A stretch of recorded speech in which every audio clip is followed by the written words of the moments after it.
ಹುಬ್ಬಳ್ಳಿ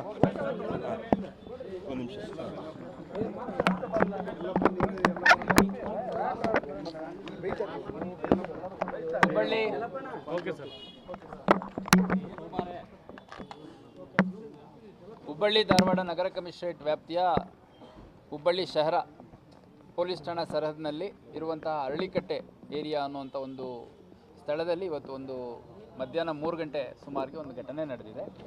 ಆ ಘಟನೆಯಲ್ಲಿ ಬೆಂಡಿಗೇರಿ ಪೊಲೀಸ್ ಠಾಣಾ ಸರಹದ್ದಿನಲ್ಲಿರುವಂತಹ ಸೆಟ್ಲ್ಮೆಂಟ್ ಅನ್ನೋ ಏರಿಯಾದಲ್ಲಿ ಇರುವಂತಹ ಒಬ್ಬ ಸುರೇಶ್ ಅನ್ನುವಂತಹ ವ್ಯಕ್ತಿ ಸುಮಾರು 40 ವರ್ಷ ಆರೋಗ್ಯ ಸಮಸ್ಯೆಯಿಂದ ಮೃತ ಹೊಂದಿರ್ತಾನೆ. ಅವನ ಅಂತ್ಯಕ್ರಿಯೆಗೆ ಬಂದಂಥ ಒಂದು ಗುಂಪು ಮತ್ತು ಅಲ್ಲಿ ಸ್ಥಳೀಯವಾಗಿದ್ದಂಥ ಅರಳಿಕಟ್ಟೆ ಆ ಭಾಗದಲ್ಲಿದ್ದಂಥವರ ಒಂದು ಗುಂಪು, 2 ಗುಂಪುಗಳ ನಡುವೆ ಪ್ರಾರಂಭದಲ್ಲಿ ಗುರಾಯಿಸ್ತಾ ಇದೆಯಾ, ಆಮೇಲೆ ನಾನು ದೊಡ್ಡವನು ನೀನು ದೊಡ್ಡವನು ಅಂತ ಪ್ರಾರಂಭ ಆಗಿದ್ದು ಪರಸ್ಪರ ಹೊಡೆದಾಡೋವರೆಗೂ ಹೋಗಿದೆ. ಇದರಲ್ಲಿ 4 ಜನರಿಗೆ ಪೆಟ್ಟುಗಳಾಗಿದೆ. ಆ ಪೆಟ್ಟುಗಳಾಗಿದ್ದಂಥವ್ರನ್ನ 2 ಪ್ರತ್ಯೇಕ ಆಸ್ಪತ್ರೆಗೆ ಅಡ್ಮಿಟ್ ಮಾಡಲಾಗಿದೆ. ಮತ್ತು ಸಾಕಷ್ಟು ಜನ ಅಂಥವ್ರನ್ನ ಇಮಿಡಿಯೇಟಾಗಿ ಆಸ್ಪತ್ರೆಗೆ ಬಿಟ್ಬಿಟ್ಟು ಅಲ್ಲಿಂದ ಮತ್ತೆ ತಪ್ಪಿಸ್ಕೊಂಡಿದ್ದಾರೆ. ಇದರಲ್ಲಿ 2 ಗುಂಪುಗಳು ಹಿಂದೆ ಎಲ್ಲ ಜೊತೆಗಿದ್ದಂಥವ್ರು, ಆಮೇಲೆ ನಂತರದಲ್ಲಿ ಸ್ವಲ್ಪ ಪರಸ್ಪರ ವೈಷಮ್ಯ ಬೆಳೆಸ್ಕೊಂಡು ಒಬ್ರಿಗೊಬ್ರು ಆಗದ ರೀತಿಯಲ್ಲಿ ಆಗಿದೆ. ಪ್ರಕರಣ ಕೇಸ್ ಮತ್ತು ಕೌಂಟರ್ ಕೇಸ್ ಎರಡನ್ನೂ ತೊಗೊಂಡಿದ್ದೀವಿ. ಯಾಕೆಂದರೆ ನಮಗೆ ಈಗಾಗಲೇ ಸಿಕ್ಕಿರುವಂಥ ಸಾಕ್ಷ್ಯಾಧಾರಗಳಲ್ಲಿ 2 ಗುಂಪುಗಳ ಕಡೆಯಿಂದ ಕೂಡ ಅಫೆನ್ಸ್ ಆಗಿರುವಂಥದ್ದು ಕಂಡು ಬಂದಿದೆ. ಹಂಗಾಗಿ ಕೇಸ್ ಕೌಂಟರ್ ಕೇಸನ್ನು ನಾವು ತಗೋತಾ ಇದ್ದೀವಿ. ಕೊಲೆ ಪ್ರಯತ್ನ, ಆರ್ಮ್ಸ್ ಆ್ಯಕ್ಟ್ ಮತ್ತು ರಾಯ್ಟಿಂಗ್ ಸೇರಿದಂತೆ ಇತರೆ ಕಲಂಗಳನ್ನು ಅಳವಡಿಸ್ಕೊಂಡು ನಾವು ಪ್ರಕರಣವನ್ನು ದಾಖಲು ಮಾಡ್ಕೋತಾ ಇದ್ದೀವಿ. ಇದರಲ್ಲಿ ಅವರು ಪ್ರಾರಂಭದಲ್ಲಿ ಜಗಳ ಆಡುವಂಥದ್ದು ತಳ್ಳೋದ್ರಿಂದ ಸ್ಟಾರ್ಟ್ ಆಗಿದ್ದು, ಆಮೇಲೆ ಅಲ್ಲೇ ಸಿಕ್ಕಂತಹ ಕಲ್ಲು ಬಡಿಗೆ ಎಲ್ಲ ತೊಗೊಂಡು ಒಬ್ರಿಗೊಬ್ರು ಹೊಡೆದಾಡಿರುವಂಥದ್ದು ನಮಗೆ ಕಂಡು ಬಂದಿದೆ. ಅದ್ರ ಜೊತೆಗೆ ಒಂದು ವಿಡಿಯೋದಲ್ಲಿ ಒಬ್ಬ ವ್ಯಕ್ತಿ ಒಂದು ಖಡ್ಗದ ರೀತಿ ಇರುವಂಥ ಆಯುಧವನ್ನು ಕೂಡ ಉಪಯೋಗಿಸಿ ಅದನ್ನು ಜಳಪಿಸ್ತಿರುವಂಥದ್ದು ಕಂಡು ಬಂದಿದೆ. ಹಂಗಾಗಿ ನಾವು ಶಹರ ಠಾಣೆಯಲ್ಲಿ 2 ಪ್ರತ್ಯೇಕ ಪ್ರಕರಣಗಳನ್ನು ನಾವು ದಾಖಲು ಮಾಡ್ಕೋತಾ ಇದ್ದೀವಿ. ಅದ್ರ ಜೊತೆ ಅಲ್ಲಿ ಆ ಭಾಗ ಏನಿದೆ ಸ್ವಲ್ಪ ಕ್ರೌಡ್ ಜಾಸ್ತಿ ಸೇರಿದಂಥ ಸಂದರ್ಭದಲ್ಲಿ ಈ ಥರ ಗೊಂದಲ ಆಗುವಂಥ ಸಾಧ್ಯತೆ ಇದೆ ಅಂತಂದು ನಮ್ಮ ಕೆಲ ಸಿಬ್ಬಂದಿಗಳನ್ನು ಕೂಡ ಅಲ್ಲಿ ನಿಯೋಜನೆ ಮಾಡಿದರು ನಮ್ಮ ಅಧಿಕಾರಿಗಳು. ಅಂದರೆ ಜನರಲಿ ಅದು ಮಂಟೂರು ರೋಡ್ ತುಂಬ ಹೆವಿ ಟ್ರಾಫಿಕ್ ಇರುವಂಥ ಏರಿಯಾ, ಮತ್ತು ಪೀಕ್ ಅವರ್ಸಲ್ಲಿ ಅಲ್ಲೆಲ್ಲ ಸುಮಾರು 1000 ಜನ ಸೇರಿದಂಥ ಸಂದರ್ಭದಲ್ಲಿ ಏನು ನಡೆಯುತ್ತೆ ಮತ್ತು ಅಲ್ಲೇನಾದರೂ ಇದೆಯಾ ಫ್ರಿಕ್ಷನ್ ಅನ್ನುವಂಥದ್ದು ಅಬ್ಸರ್ವ್ ಮಾಡಲಿಕ್ಕೆ ಜನರಲಿ ಸಿಬ್ಬಂದಿಗಳು ಡೆಪ್ಯೂಟ್ ಮಾಡ್ತಾರೆ. ಅಲ್ಲಿ ಸ್ಥಳದಲ್ಲಿದ್ದಂಥ ನಮ್ಮ ಸಿಬ್ಬಂದಿ ಇಮಿಡಿಯೇಟಾಗಿ ಕಾರ್ಯೋನ್ಮುಖ ಆಗಿಬಿಟ್ಟು 2 ಗುಂಪುಗಳನ್ನು ಸಂಘರ್ಷವನ್ನು ತಡೀಲಿಕ್ಕೆ ಪ್ರಯತ್ನ ಮಾಡಿದ್ದಾನೆ. ಆ ಸಂದರ್ಭದಲ್ಲಿ ಅವನ ಕರ್ತವ್ಯಕ್ಕೆ ಕೂಡ ಅಡ್ಡಿಪಡಿಸಿದ್ದಾರೆ. ಅದೊಂದು ಪ್ರತ್ಯೇಕ ಪ್ರಕರಣವನ್ನು ಕೂಡ ದಾಖಲು ಮಾಡ್ಕೊತೀವಿ.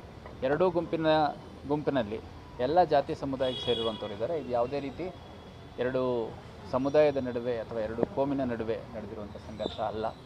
ಅದರ ಜೊತೆಗೆ ಈಗಾಗಲೇ 2 ಗುಂಪಿನಲ್ಲಿ 4-5 ಜನರನ್ನು ನಾವು ಪ್ರತ್ಯೇಕವಾಗಿ ವಶಕ್ಕೆ ತಗೊಂಡಿದ್ದೀವಿ.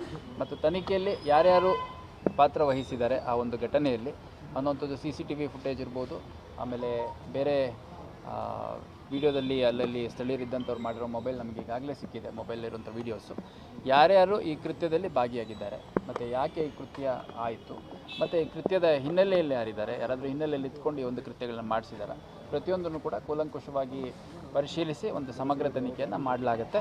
ಸ್ಥಳದಲ್ಲಿ ಪರಿಸ್ಥಿತಿ ಸಂಪೂರ್ಣ ಶಾಂತವಾಗಿದೆ. ಅಷ್ಟಾಗಿಯೂ ಕೂಡ ನಮ್ಮ ಕೆಲ ಸಿಬ್ಬಂದಿ ಮತ್ತು ಅಧಿಕಾರಿಗಳನ್ನ ನಿಯೋಜನೆ ಮಾಡಿದ್ದೀವಿ. ಯಾವುದು ಮತ್ತು ಹೆಚ್ಚುವರಿಯಾಗಿ ಮತ್ತು ರಾತ್ರಿ ಆದ ತಕ್ಷಣ ಬೇರೆ ಬೇರೆ ರೀತಿ ಕುಡಿದು ಬಂದು ಅಥವಾ ಇನ್ನೊಂದು ಮತ್ತೊಂದು ಆಗಬಾರ್ದು ಅಂತಂದು ಘಟನೆ ನಡೆದ ಸ್ಥಳ ಮತ್ತು ಆರೋಪಿಗಳು ಎಲ್ಲೆಲ್ಲಿ ಇದ್ದಾರೆ ಆ ಭಾಗದಲ್ಲಿ ಕೂಡ ಸ್ವಲ್ಪ ಸ್ಕೆಲಿಟಲ್ ಡಿಪ್ಲಾಯ್ಮೆಂಟನ್ನು ಮಾಡ್ಕೊಂಡಿದ್ದೀವಿ. ಮತ್ತು ಹುಬ್ಬಳ್ಳಿ ಧಾರವಾಡ ಏನಿದೆ ಅತ್ಯಂತ ಶಾಂತಿಯುತ ನಗರ, ಶಾಂತಿಪ್ರಿಯ ನಗರ. ಅವಳಿ ನಗರದಲ್ಲಿ ಎಲ್ಲ ಶಾಂತಿಪ್ರಿಯರಿರುವಂಥದ್ದು. ಈ ರೀತಿ ಕಿಡಿಗೇಡಿಗಳು ಸಾರ್ವಜನಿಕ ಸ್ಥಳಗಳಲ್ಲಿ ಅವರ ವೈಯಕ್ತಿಕ ದ್ವೇಷ ಮತ್ತು ವ್ಯತ್ಯಾಸಗಳ ಹಿನ್ನೆಲೆಯಲ್ಲಿ ಸಂಘರ್ಷಕ್ಕೆ ಒಳಗಾದಂಥ ಸಂದರ್ಭದಲ್ಲಿ ಸಾರ್ವಜನಿಕರಿಗೆ ಆತಂಕ ಆಗಬಾರ್ದು. ಹಾಗಾಗಿ ಭಾಳ ಸ್ಪಷ್ಟವಾದ ಸೂಚನೆಯನ್ನು ನಮ್ಮ ಅಧಿಕಾರಿಗಳಿಗೆ ನಾನು ನೀಡಿದ್ದೇನೆ. ಆದಷ್ಟು ಬೇಗ ಉತ್ತಮ ತನಿಖೆಯನ್ನು ಮಾಡಿ ಯಾರ್ಯಾರು ಇದರಲ್ಲಿ ಭಾಗಿಯಾಗಿದ್ದಾರೆ ಎಲ್ಲರನ್ನ ಅರೆಸ್ಟ್ ಮಾಡಬೇಕು. ಘಟನೆಗೆ ಮೂಲ ಕಾರಣ ಏನು ಅನ್ನುವಂಥದ್ದು ಕಂಪ್ಲೇಂಟ್ನಲ್ಲಿ ಅವ್ರವ್ರಿಗೆ ತಿಳಿದ ರೀತಿಯಲ್ಲಿ ಕೊಡ್ತಾರೆ. 2 ಗುಂಪಿನವರು ನಾವು ಭಾಳ ಒಳ್ಳೆಯವರು, ಎದುರು ಗ್ರೂಪ್ನವರೇ ಪ್ರವೋಕ್ ಮಾಡಿದ್ದು, ಎದುರು ಗ್ರೂಪ್ನವರೇ ಪ್ರಾರಂಭ ಮಾಡಿದ್ರು ಅನ್ನೋ ಟೈಪ್ ಕೊಡ್ತಾರೆ. ಬಟ್ ನಮಗೆ CCTV ಫುಟೇಜ್ ಇರೋದ್ರಿಂದ ಮತ್ತು ನಮಗೆ ಕೆಲವು ವಿಜುವಲ್ ಸಿಕ್ಕಿರೋದ್ರಿಂದ ಭಾಳ ಸ್ಪಷ್ಟವಾಗಿ ಏನು ಮೂಲ ಕಾರಣ, ಆ 2 ಗುಂಪುಗಳು ಯಾವುವು, ಅವೇನು ಪ್ರತ್ಯೇಕವಾದ ಗುಂಪಂತ ಎಸ್ಟಾಬ್ಲಿಷ್ ಗುಂಪ್ಸಾ ಅಥವಾ ಲೂಸ್ ಗ್ರೂಪ್ಸಾ ಅದೆಲ್ಲದನ್ನು ಅಸರ್ಟೈನ್ ಮಾಡುವಂಥ ಕೆಲಸ ಮಾಡಿ. ರೌಡಿ ಶೀಟರ್ ಸರ್ ಅದಷ್ಟೇ ಎರಡು ಗ್ಯಾಂಗ್ನಲ್ಲಿ ಈಗ ಹುಬ್ಬಳ್ಳಿ ಧಾರವಾಡದಲ್ಲಿ ಭಾಳ ದೊಡ್ಡ ಸಂಖ್ಯೆಯಲ್ಲಿ ನಾವು ರೌಡಿ ಚಟುವಟಿಕೆಯನ್ನು ನಿಯಂತ್ರಿಸಲಿಕ್ಕೋಸ್ಕರ ಈ ವರ್ಷದಲ್ಲೇ ಪ್ರಸಕ್ತ ಸಾಲಿನಲ್ಲಿ ಸುಮಾರು 83ಕ್ಕೂ ಹೆಚ್ಚು ರೌಡಿ ಶೀಟರ್ಗಳನ್ನ ಮತ್ತು ಡ್ರಗ್ ಪೆಡ್ಲರ್ಸ್ಗಳನ್ನು ಗಡೀಪಾರು ಮಾಡುವಂಥ ಕೆಲಸ ಮಾಡಿದ್ವಿ. ಮತ್ತು 4 ಜನ ರೌಡಿ ಶೀಟರ್ಗಳನ್ನು ನಾವು ಗೂಂಡಾ ಆ್ಯಕ್ಟಲ್ಲಿ ಈಗಾಗಲೇ ನ್ಯಾಯಾಲಯಕ್ಕೆ ಹಾಜರು ಮಾಡಿ ನ್ಯಾಯಾಲಯದ ಜೈಲಿಗೆ ಬಿಟ್ಟಿದ್ವಿ. ಬೇರೆ ಬೇರೆ ಕಡೆ ಗುಲ್ಬರ್ಗ, ಆಮೇಲೆ ಬಳ್ಳಾರಿ, ಮೈಸೂರು, ಈ ರೀತಿ 4 ಪ್ರತ್ಯೇಕ ಜೈಲುಗಳಿಗೆ ಈಗಾಗಲೇ ಬಿಟ್ಟು ಬರುವಂಥದ್ದು ಗೂಂಡಾ ಆ್ಯಕ್ಟನ್ನು ಜಾರಿ ಮಾಡಿದ್ದೀವಿ.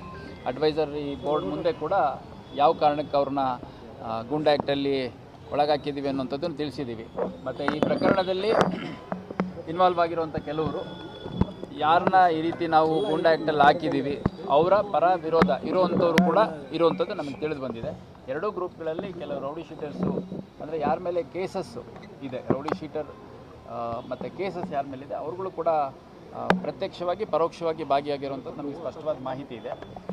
ಕಂಪ್ಲೇಂಟಲ್ಲಿ ಏನು ಕೊಡ್ತಾರೆ ಅನ್ನುವಂಥದ್ದು ನಮ್ಮ ತನಿಖೆ ಪ್ರಾರಂಭ ಮಾಡಲಿಕ್ಕೆ ಒಂದು ಬೇಸಿಸ್ ಅಷ್ಟೇ. ಅದಾದಮೇಲೆ ಯಾರ್ಯಾರು ಇದರಲ್ಲಿ ಇನ್ವಾಲ್ವ್ ಆಗಿದ್ದಾರೆ, ಪ್ರತ್ಯಕ್ಷವಾಗಿ ಪರೋಕ್ಷವಾಗಿ ತೆರೆಮರೆಯಲ್ಲಿ ನಿಂತ್ಕೊಂಡು ಯಾರಾದರೂ ಮಾಡ್ತಿರುವಂಥದ್ದು ಏನಿದ್ರು ಅದನ್ನು ಸಂಪೂರ್ಣ ತನಿಖೆ ಮಾಡಲಾಗಿದೆ. ಸದ್ಯಕ್ಕೆ ಎಷ್ಟು ಜನಕ್ಕೆ ವಶಕ್ಕೆ ತಗೊಂಡ್ರು ಸರ್? ಎರಡೂ ಕಡೆ ಅಂದರೆ ಎರಡೂ ಗ್ರೂಪ್ಗಳಲ್ಲಿ ಸಪ್ರೇಟ್ ಒಂದು 4 to 5 ಮೆಂಬರ್ಸ್ನ ನಾವು ಈಗಾಗಲೇ ವಶಕ್ಕೆ ತೊಗೊಂಡು ವಿಚಾರಣೆ ನಡೆಸ್ತಾ ಇದ್ದೀವಿ. ಸರ್ ಕಾಂಗ್ರೆಸ್ ಮುಖಂಡ ಅಲ್ಲ ಕೇಳಿ ಇಲ್ಲಿ ಸೋಡಾ ಬಾಟಲ್ ಕೇಳಿ ಒಂದು ನಿಮಿಷ ಕೇಳಿ. ಈಗ ಅಲ್ಲೇ ನಮ್ಮ ಸಿಬ್ಬಂದಿ ಮತ್ತು ಅಲ್ಲಿ ಪ್ರತ್ಯಕ್ಷದರ್ಶಿಗಳನ್ನ ಈಗಾಗಲೇ ನಾನು